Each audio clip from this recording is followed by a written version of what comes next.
నమస్కారం SHC news కి స్వాగతం. హెడ్లైన్ చూద్దాం.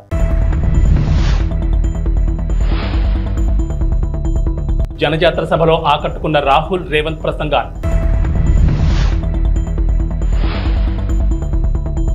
జోరు వానలో హోరెత్తిన ఫ్యాన్ హుషారు.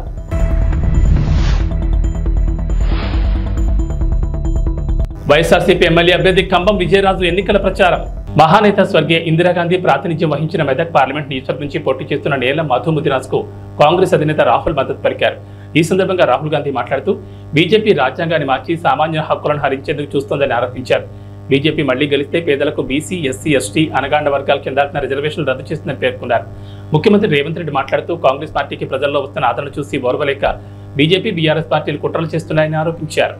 ఈ కార్యక్రమంలో దామోదర్ రాజనరసింహ, జగ్గారెడ్డి, కొండా సురేఖ, సర్పంచులు, ఎంపీటీసీలు, మండల కాంగ్రెస్ అధ్యక్షులు పాల్గొన్నారు.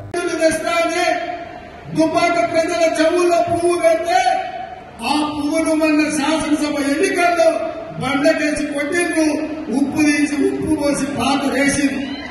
ఇక రెండోనైనా బీఆర్ఎస్ నాయకుడు బీఆర్ఎస్ నుండి నిలబడ్డాడు ఎవరో కాదు, మన మల్లన్న సాగర్ లో, మన రంగనాయక సాగర్ లో, మన కొండ పోచమ్మలో వేలాది ఎకరాల భూములను వేలాది మంది రైతులను ముంచి వాళ్ళ సొంత భూములు मनरेगा పథకంలో భాగంగా ఈ రోజు కార్మికులకు 250 రూపాయలు దొరుకుతూ ఉన్నాయి. सरकार आने के बाद उनको 400 रुपए मनरेगा के लिए मिलेंगे. అది వచ్చే ప్రభుత్వం వచ్చిన తర్వాత मनरेगाలో భాగంగా 400 రూపాయలు కార్మికులకు ఇవ్వడం జరుగుతుంది. और जो आशा और आंगनवाड़ी में महिलाएं काम करती हैं उनकी आमदनी हम दुगनी करने जा रहे हैं. ఎవరైతే ఆశాలో ఉన్నారో, అంగన్వాడీలో పనిచేస్తున్నటువంటి మహిళలు ఉన్నారో వాళ్ళకు వచ్చేటటువంటి సంపాదన ఏదైతే ఉందో దాన్ని మేము రెట్టింపు చేస్తాము. గట్టిగా చప్పట్లు కొట్టండి. भाइयों बहनों, मैं आपको साफ बताना चाहता हूँ. స్నేహితులారా, సోదర సోదరీమణులారా, నేను మీకు స్పష్టంగా చెప్పాలనుకుంటున్నాను. एक लाइन में मैं आपको इंडिया सरकार के बारे में बताना चाहता हूँ. కేవలం ఒకే ఒక పంక్తిలో, ఒకే ఒక లైన్లో, ఒకే ఒక వాక్యంలో నేను ఇండియా ప్రభుత్వాన్ని గురించి నేను చెప్పాలనుకుంటున్నాను. जितना पैसा नरेंद्र मोदी जी ने हिंदुस्तान के अरबपतियों को दिया है उतना ही पैसा हम हिंदुस्तान के गरीब लोगों के बैंक अकाउंट में डालने जा रहे हैं. ఎంత సొమ్మైతే నరేంద్ర మోడీ గారు కోటీశ్వరులకు, ధనవంతులకు, కుబేరులకు ఇచ్చారో అంత సొమ్మును మేము పేదల యొక్క బ్యాంకు అకౌంట్లలో వేస్తాము.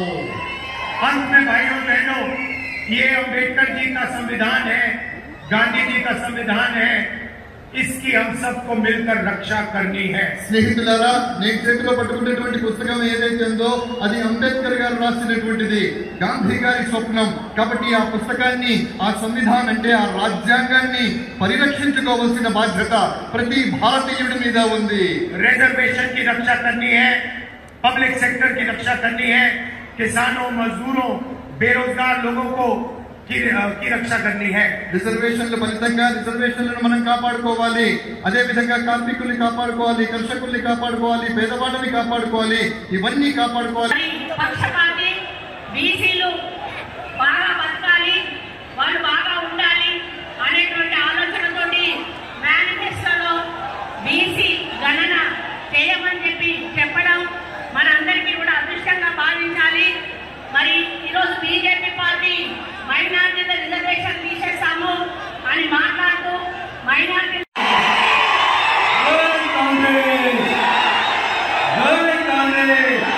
సోనియా గాంధీ గారి నాయకత్వం, రాహుల్ గాంధీ గారి నాయకత్వం, రేవంత్ అన్న నాయకత్వం. చాలా సంతోషం అన్న.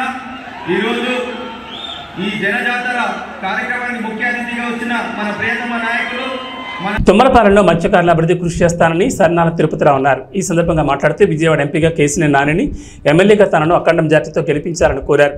తుమ్మలపాలెంలో 20 కుటుంబాల మత్స్యకారులు వైఎస్ఆర్సీపీ పార్టీలోకి పార్టీ కండువా కప్పి సాదరంగా ఆహ్వానించారు.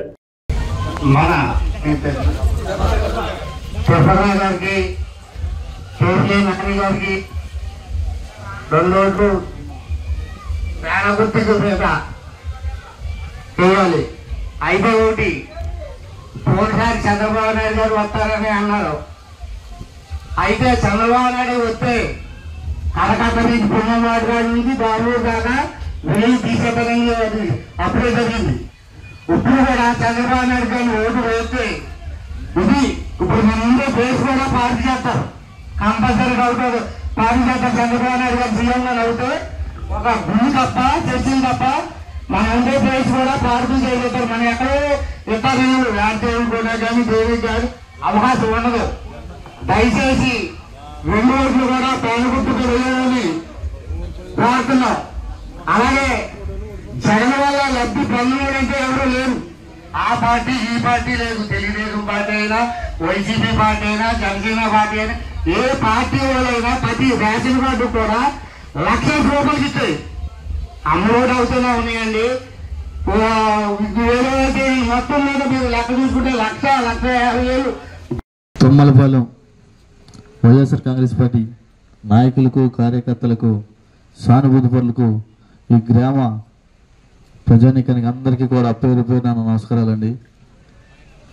రేపు 13వ తారీఖు జరుగుతున్న ఎలక్షన్లో ఇక్కడ ఈ నియోజకవర్గానికి నేను ఎమ్మెల్యేగా, కేశినేని నాని గారు ఎంపీగా పోటీ చేస్తూ ఉన్నాం. మీ ఆశీస్సులు, మీ ఆదరణ అందరూ కూడా ఇవ్వాలని మేమంతా కూడా కోరుకుంటూ ఉన్నాం.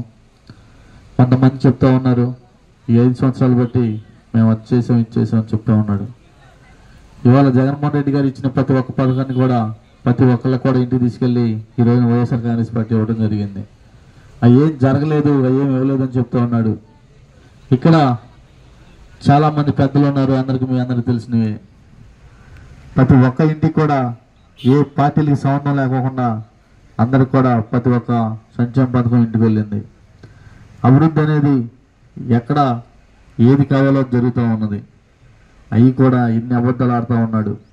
ఇట్లాంటి అబద్ధాలకు పోలవరం నియోజకవర్గం టీ నరసాపురం మండలం బొర్రంపాలెం గ్రామంలో జడ్పీటీ సభ్యులు సామంతపూడి సూరిబాబు ఆధ్వర్యంలో బీసీ ఆత్మీయ సమావేశం నిర్వహించారు. ఈ కార్యక్రమానికి ముఖ్య అతిథులుగా పోలవరం శాసనసభ్యులు తెల్లం బాలరాజు, కారుమూరి సునీల్ కుమార్ పాల్గొన్నారు.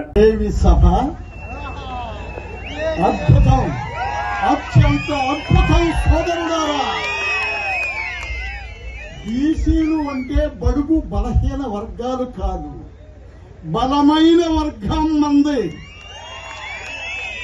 ఎస్సీలు, ఎస్టీలు, బీసీలు, మైనారిటీలు కలిసికట్టుగా ఉంటే రాజ్యాధికారం మనదే.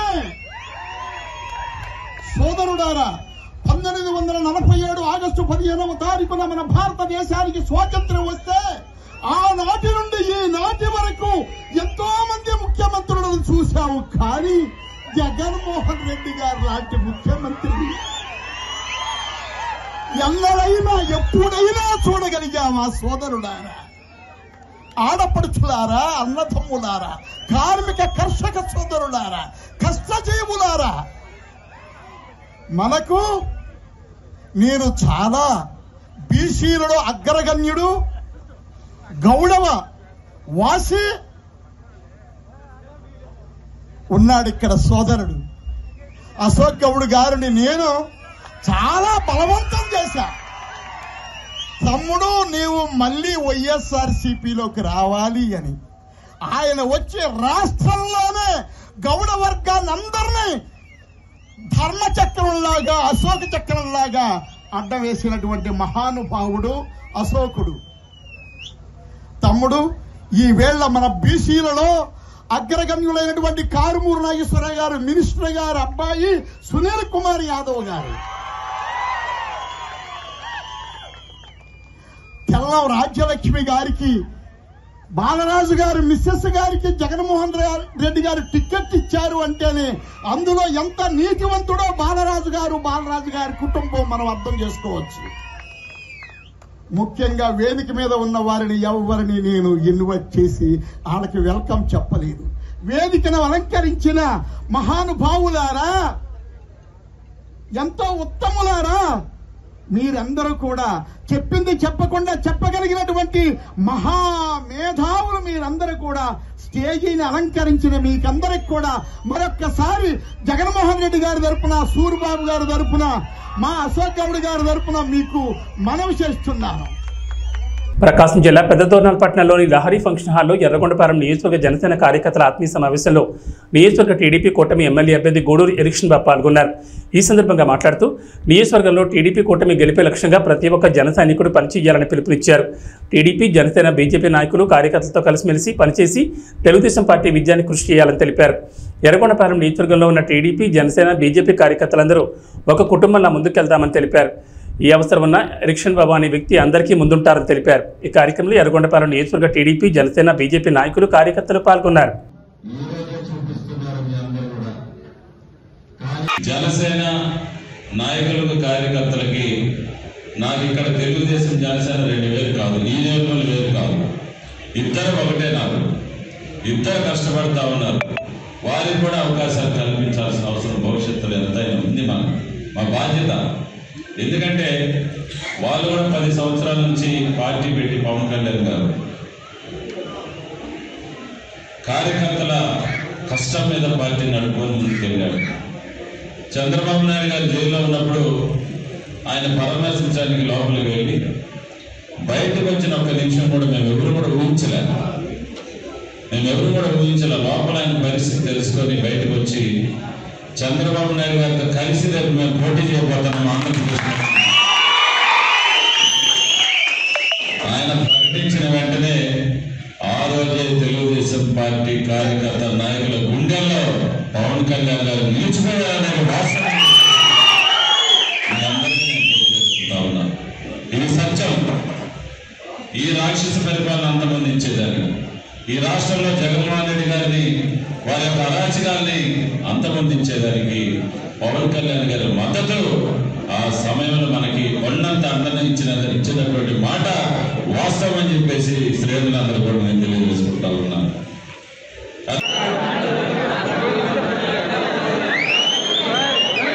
ఎన్టీఆర్ జిల్లా జగ్గేపేటలోని ప్రజల జీవితాల్లో వెలుగులు నింపడమే లక్ష్యంగా తెలుగుదేశం, జనసేన, బీజేపీ ప్రజా కూటమి అద్భుతమైన మేనిఫెస్టోను రూపొందించిందని బంగమిటి రాధాకృష్ణ అన్నారు. ఎన్టీఆర్ జిల్లా జగ్గేపేట నియోజకవర్గం కూటమి అభ్యర్థి విజయాన్ని కాంక్షిస్తూ కూటమి ఎమ్మెల్యే అభ్యర్థి శ్రీరామ్ రాజగోపాల్ తాతయ్యతో కలిసి జగ్గేపేట మండలంలో గండ్రాయి, మల్కాపురం గ్రామాల్లో ఎన్నికల ప్రచారం నిర్వహించారు.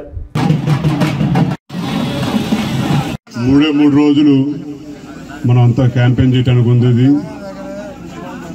ఎక్కువసేపు మాట్లాడకుండా దయచేసి మిమ్మల్ని అందరూ ఒకటే ఆలోచించమని చెప్పి కోరుతా ఉన్నాం. ఈ ల్యాండ్ టైటిలింగ్ యాక్ట్ అని చెప్పని కొత్తగా జగన్ రెడ్డి గారు తీసుకొస్తా ఉన్నారు. మీ అందరికీ ఏదో ఒక స్థలము లేదంటే పొలం ఏదో ఒకటి మీ పేరు మీద ఉంటుంది కదా, అది మీ హక్కే కదా, అది మీరు కష్టపడి సంపాదించుకుందే కదా. కొత్తగా ఆయన మీకు హక్కు, మీ స్థలం మీద మీకు హక్కు కల్పించడానికి ఆయన చట్టం తీసుకొచ్చి కాగితాలు ఆయన దగ్గర పెట్టుకుంటాడని చెప్పంట. అలాంటి వాళ్ళు నమ్మచ్చా లేదని చెప్పని కూడా అందరూ ఒకసారి ఆలోచించమని చెప్పని కోరుతా ఉన్నాం. అది సంక్షేమం పేరని చెప్పని మొత్తం అందరి దగ్గర దోచేసి ఇవాళ ఎన్నికల వేళల్లో ప్రతి అభ్యర్థికి, అధికార పార్టీ అభ్యర్థికి మీకు 5,000 రూపాయలు ఓటుకి ఇవ్వమని చెప్పని పంపించారు. 5,000 రూపాయలు ఓటు తీసుకోండి, తప్పకుండా ఓటు మాత్రం మన తాతయ్య గారికి ఇవ్వమని చెప్పని కోరుతా ఉన్నాం మిమ్మల్ని అందరినీ. మన ప్రభుత్వం ఉన్నప్పుడు 500-600 రూపాయలు అంటే ఈరోజు 1000 రూపాయలు దాటిపోయి గ్యాస్ సిలిండర్. దాని దృష్టిలో ఉంచిన నాయకుడు దీపం పథకం ద్వారా ప్రతి ఇంటికి కూడా సంవత్సరం 3 గ్యాస్ సిలిండర్ కూడా అందజేయడం జరుగుతుంది. అదేవిధంగా ఆర్టీసీ బస్ ఛార్జీలు ఈ ప్రభుత్వం వచ్చిన తర్వాత 5-6 సార్లు బస్ ఛార్జీలు పెరిగినాయి. దాని దృష్టిలో ఉంచుకొని మన నాయకుడు మహిళల కోసం ఆర్టీసీ బస్సులో ఉచిత ప్రయాణం కూడా కల్పించబోతున్నారని చెప్పి కూడా తెలియజేస్తా ఉన్నాం. ప్రత్యేకంగా యువత కోసం లోకేష్ బాబు పాదయాత్ర చేస్తా ఉంటే చాలా మంది యువత వాళ్ళ యొక్క సమస్యలు చెప్పారు. చదువుకున్న ఉద్యోగాలు లేవు. మన ప్రభుత్వం వచ్చిన తర్వాత యువతకు ఉద్యోగం కల్పించడం, ప్రభుత్వ ఉద్యోగాల వైపు పరిశ్రమ స్థాపించి ప్రైవేట్ ఉద్యోగాలు, అదేవిధంగా ఐటీ సంస్థలు ఏర్పాటు చేసి ఐటీ జాబ్ కూడా 20 లక్షల మంది ఉద్యోగాలు కల్పిస్తారు. ఎవరికైతే ఉద్యోగం లేదో అటువంటి వాళ్ళకి నిరుద్యోగ భృతి కింద ప్రతి నెల 3,000 రూపాయలు కూడా అందజేయడం జరుగుతుంది. ఇవన్నీ దృష్టిలో ఉంచుకోండి. ఎవరికైతే పేదవాళ్ళకి సొంత ఇంటి లేదో ఇంటి స్థలం 3 సెంట్లు స్థలం ఇచ్చి పక్కా గృహం కూడా ఏర్పాటు చేస్తారు. అదేవిధంగా ఇంటింటికి కూడా కుళాయి పట్టు కూడా ఏర్పాటు చేస్తామని చెప్పి కూడా మనం మేనిఫెస్టోలో చేశాం. మరి బీసీ ఎస్సీలకు ఈరోజు ఎస్సీలకు 50 సంవత్సరాలకే పెన్షన్ ఇస్తా ఉన్నాం. ఎస్సీలతో పాటు బీసీలు కూడా రాబోయే రోజుల్లో మన ప్రభుత్వం వచ్చిన తర్వాత 50 సంవత్సరాలకే వృద్ధాప్య పెన్షన్ కూడా ఇవ్వడం జరుగుతుంది. ఏదైనా సరే బీసీలు కావచ్చు, ఎస్సీలు కావచ్చు, రైతాంగం కావచ్చు, యువతకి, మహిళలకు అందరూ మేలు జరగాలంటే తెలుగుదేశం పార్టీ అధికారం వస్తేనే సాధ్యపడుతుంది. ప్రత్యేక పొదుపు సంఘ మహిళల కోసం మన ప్రభుత్వం వచ్చిన తర్వాత 10 లక్షల వరకు కూడా వడ్డీ కట్టగల ఈ రోజు ప్రభుత్వం 3 లక్షలు మాత్రమే. తాడేపల్లిగూడెంలో దేవాదాయ ధర్మాదాయ శాఖ మంత్రి కొట్టు సత్యనారాయణను ప్రభుత్వ కార్యాలయం నుంచి ఉద్యోగులు బయటకు పొమ్మన్నారు. తాడేపల్లిగూడెంలో పోస్టల్ బ్యాలెట్ ఓట్లు వేస్తున్న ఉద్యోగులను బెదిరించిన మంత్రి కొట్టు సత్యనారాయణపై ఉద్యోగులు తిరగబడ్డారు. మీరు బెదిరిస్తే బెదిరిపోయే రోజులు పోయాయి, భయపడిపోయేవాడు ఎవరూ లేరని అన్నారు. నీ కాలం చెల్లిందంటూ మంత్రిపై ఉద్యోగులు తిరగబడడంతో పోలీసుల సాయంతో జారుకున్న పరిస్థితి నెలకొంది.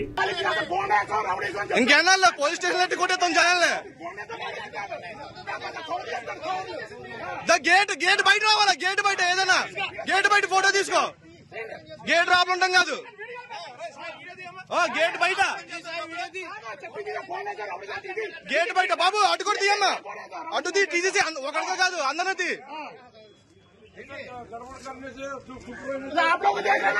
आप लोग देखो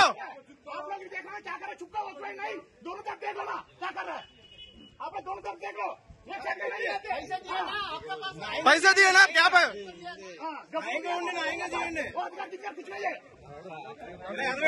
इलेक्शन ड्यूटी है हमको भी हिंदी मालूम है।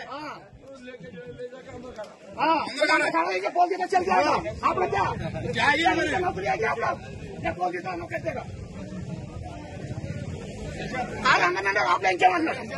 ఏ హత్రం ఇంకా అయిపోయింది, రోజులు అయిపోయినాయి, బెదిరించి భయపడే రోజులు అయిపోయినాయి అందరి దగ్గర. క్యాండిడేట్ తిరగచ్చు రాబులా, క్యాండిడేట్ రాబుల పని ఏంటి?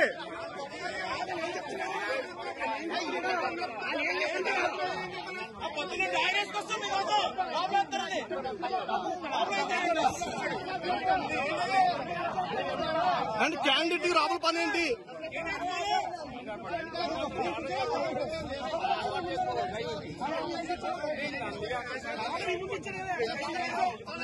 శ్రీరామ్ రాజగోపాల్ విజయాన్ని కాంక్షిస్తూ వారి కుటుంబీకులు, కౌన్సిలర్ రామలక్ష్మి, మాజీ కౌన్సిలర్ కొరకోటి సైదుల ఆధ్వర్యంలో ఆలయ ప్రధాన అర్చకులు శ్రీరంగం శ్రీనివాచార్యుల బృందం ఆధ్వర్యంలో విశేష పూజలు జరిపి హోమం నిర్వహించారు. వారి విజయం తథ్యమవ్వాలని భగవంతుని సేవలో కార్యకర్తలు, అభిమానులు పాల్గొన్నారు.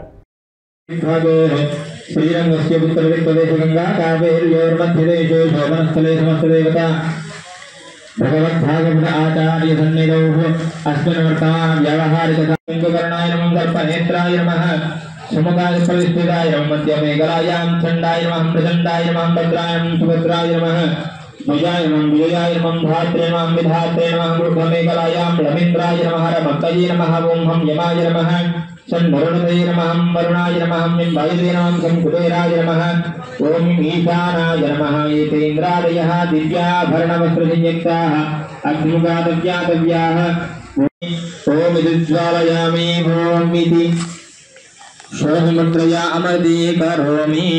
ओं रमद्वये नमः। अग्निं दूतं वृणीमहे होतारं विश्ववेदसम् अस्य यज्ञस्य सुकृतम्।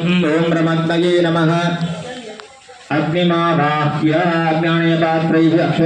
ఎన్టీఆర్ జిల్లా తిరువూరు, గంపలగూడెంలో వైసీపీ ఎంపీ, ఎమ్మెల్యే అభ్యర్థులు ఎన్నికల ప్రచారం నిర్వహించారు. ఈ సందర్భంగా జగనన్న గెలిపి మాజెండా అని ప్రజలు నినాదాలు చేస్తున్నారు. ఎంపీ కేసినేని నాని, ఎమ్మెల్యే అభ్యర్థి నల్లగట్ల స్వామిదాసులకు అపూర్వ స్వాగతం పలికారు. ప్రచారంలో మహిళలు, కార్యకర్తలు వేలాదిగా కథం తొక్కారు.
నాయకులందరూ కూడా మహిళా తల్లులందరినీ కూడా ముందు నడిపించాలి. ఎక్కడో అక్కడే పక్కన వెళ్ళిపోతున్నారు, అలా జరగకుండా చూడండి.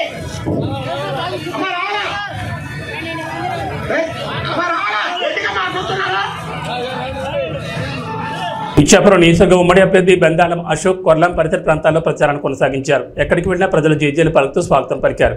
అత్యధికంగా మహిళలు పాల్గొని హారతలిస్తూ తిలకం దిద్దుతూ గెలుపు కోసం తమ వంతు కృషి చేస్తామని హామీ ఇచ్చారు. మాది మాకన్నపురము. నా పేరు మధ్యలో మహాలక్ష్మి. మాకు అశోక్ బాబే కావాలి.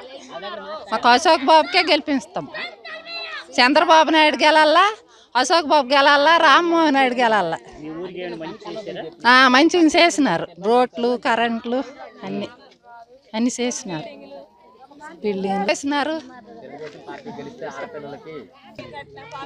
అన్నీ బాగుపడతాయి. నీళ్ళు తాగలేకపోతున్నామని ఒక మహిళ ప్రశ్నించింది. మహిళ ప్రశ్నించిన వెంటనే సాయంత్రం అక్కడ ఉన్నటువంటి వైసీపీ గూండాలు వెళ్ళి ఆమెను ట్రాక్టర్తో గుద్ది చంపేశారు. ఈరోజు దాని మీద కేసు లేదు. ఒక చిన్న కుర్రోడు వాళ్ళ అక్కని ఎందుకు ఏడిపిస్తున్నారని అడిగితే 10వ తరగతి కుర్రోడిని పెట్రోల్ పోసి తగలబెట్టేశారు. కేసు లేదు. ఇక్కడ మన నియోజకవర్గంలో ఒక వాలంటీరు ఒక వ్యక్తికి తల మీద నరికితే 18 కుట్లు పడితే కేసు లేదు. ఈ రకంగా కొంతమందిని పోలీస్ డిపార్ట్మెంట్ ని వాళ్ళు గుప్పెట్లో పెట్టుకుని ప్రజల్ని భయభ్రాంతులకు గురి చేయడం. ఇక పనికిమాలిన వ్యవస్థ మీకు తెలుసు, వాలంటీర్ వ్యవస్థ. అది ఎంత పనికిమాలిన వ్యవస్థ అంటే వాడికేమో జీతం అట మన డబ్బుల్లోంచి ఇవ్వాలట. మన డబ్బులని ఎందుకన్నానంటే మనం కొన్న పప్పు ఉప్పు మీదకి వచ్చినటువంటి ట్యాక్స్ నే 5,000 రూపాయలు హానరోరియంగా ఈరోజు వాలంటీర్లకు ఇస్తున్నారు. మన డబ్బు ఆడికి ఇస్తే ఆడొచ్చి మన భుజాన కూర్చుంటున్నాడు. మీరు తెలుగుదేశం వాళ్ళు మీటింగ్కి వెళ్తే మీకు పెన్షన్ కట్ చేస్తాం, మీకు తెలుగుదేశం వాళ్ళు మీటింగ్లకు వెళ్తే మీకు రేషన్ కార్డు కట్ చేస్తాం, లేకపోతే అమ్మఒడి ఇవ్వం అని బెదిరిస్తున్నాడు. ఈరోజు వచ్చి మన మీద పెత్తనం చెలాయించే ప్రయత్నం. ఈ మధ్యన ఇంకో కొత్త డ్రామా. పాపం పెన్షన్ తీసుకుంటున్నటువంటి పెద్దవాళ్ళు ఇక్కడ చాలా మంది ఉన్నారు. ఎలాంటి డ్రామాలు ఆడుతున్నారంటే, అమ్మ నాకు తెలియక అడుగుతాను, 5,000 రూపాయలు నీకు ప్రభుత్వం ఇస్తుంది కదా, ప్రభుత్వం ఇస్తుంది. ప్రభుత్వం ఇస్తే నువ్వు ఎవరికి పనిచేయాలి? ప్రభుత్వంకా పార్టీకా? ప్రభుత్వానికి పనిచేయాలి. మరి ఈరోజు నువ్వెందుకు రాజీనామా చేశావు? ఎందుకంటే ఎలక్షన్ కమిషన్ నీకు క్లియర్ గా గైడ్ లైన్స్ ఇచ్చింది. ఎట్టి పరిస్థితుల్లో ఎలక్షన్ కు సంబంధించినటువంటి ఏ ఒక్క కార్యక్రమంలోనైనా వాలంటీర్ గాని ఉంటే అక్కడ వాడిని వెంటనే వాడికి క్రిమినల్ కేసులు కట్టి వాడిని ఎట్టి పరిస్థితుల్లో కూడా ఉద్యోగం రాకుండా చేస్తామని చెప్పింది. చెప్పగానే జగన్మోహన్ రెడ్డి ఉలికి పడ్డాడు. వెంటనే ఏం చేశాడు? వాలంటీర్లతో రాజీనామా చేయించి ఈ రోజు ఇంటికి ఇస్తున్నటువంటి పెన్షన్లు మీరు వెళ్ళి బ్యాంకుల దగ్గర క్యూలు కట్టాల్సినటువంటి పరిస్థితి కల్పించాడు. ఈ ప్రాసెస్ లో కొంతమంది ముసలి వాళ్ళు చనిపోయారు. మరి ఈ చనిపోయినటువంటి వారికి బాధ్యులు ఎవరండి? ఏమంటే ఈ చనిపోవడం కూడా చంద్రబాబు నాయుడు గారు తప్పని చంద్రబాబు నాయుడు మీద తోసే ప్రయత్నం చేస్తున్నాడు. అంటే తండ్రి శవం పక్కన సంతకాలు తీసుకున్నటువంటి ఈ దగుల్బాజీ వెధవకి ఆఖరికి శవాలతో రాజకీయం చేయడం అలవాటు అయిపోయింది. 2019లో అలపేస్తున్నాడు, అది చంద్రబాబు నాయుడు గారు తప్పు అంటున్నాడు. సో ఈ రకంగా ప్రజల్ని ఇంకా మభ్యపెట్టే ప్రయత్నం చేస్తున్నాడు. మరి మీ అందరికీ తెలుసు, చంద్రబాబు నాయుడు గారిని అరెస్ట్ చేశారు. దాదాపు 60 రోజులు జైల్లో ఉంచారు. 16 నెలలు నేను జైల్లో ఉన్నాను కాబట్టి చంద్రబాబు నాయుడిని ఒక్క నిమిషమైనా జైల్లో ఉంచలేకపోతానా అని ఒక శాడిస్ట్ ఆనందం. ఈ శాడిస్ట్ ఆనందం తీర్చుకోవడానికి చంద్రబాబు నాయుడు గారికి జైల్లో పెట్టారు. అయితే అది మంచిదైంది. ఎందుకు మంచిదైందంటే 2 రకాలుగా మంచిదైంది. ఒకటి, చంద్రబాబు నాయుడు గారు దాదాపు తప్పు చేయలేదు. చంద్రబాబు నాయుడు గారు నాకు తెలిసి రోజుకు 3-4 గంటలు పడుకుంటానేమో, 24 గంటలు పనే చేస్తుంటాడు. ఆ 60 రోజులు జైల్లో ఉండడం వల్ల పెద్ద ఆయన కొంచెం విశ్రాంతి దొరికింది. మొదటి మంచిది. రెండో మంచితనం ఏంటంటే, సహజంగా ఎవడైనా అరెస్ట్ అయితే, ఇప్పుడు మన ఊర్లోనే ఎవడైనా అరెస్ట్ అయ్యాడు అనుకోండి, మనం ఆయన ఒక దొంగలాగా చూస్తాం, మాట్లాడడానికి ఇష్టపడం. మాట్లాడితే నా పక్కనోడు ఎవడైనా నా గురించి తప్పుగా అనుకుంటాడేమో అని దూరంగా ఉంచుతాం. అలాగే జగన్మోహన్ రెడ్డిని జైల్లో పెడితే అటువంటి దొంగలే వెళ్ళి జైల్లో కలిశారు తప్ప వేరే వ్యక్తి ఎవ్వడు కూడా ఆయన పట్టించుకోలేదు. సమయం ఇది. ఎందుకంటే ఇంకా 3 రోజులు ఉంది. ఈ 3 రోజుల్లో మరి రామరావణ యుద్ధం జరగబోతుంది. మీ అందరికీ తెలుసు. జగన్ ఏబీ బులెటిన్ విశేషాలు. నమస్కారం.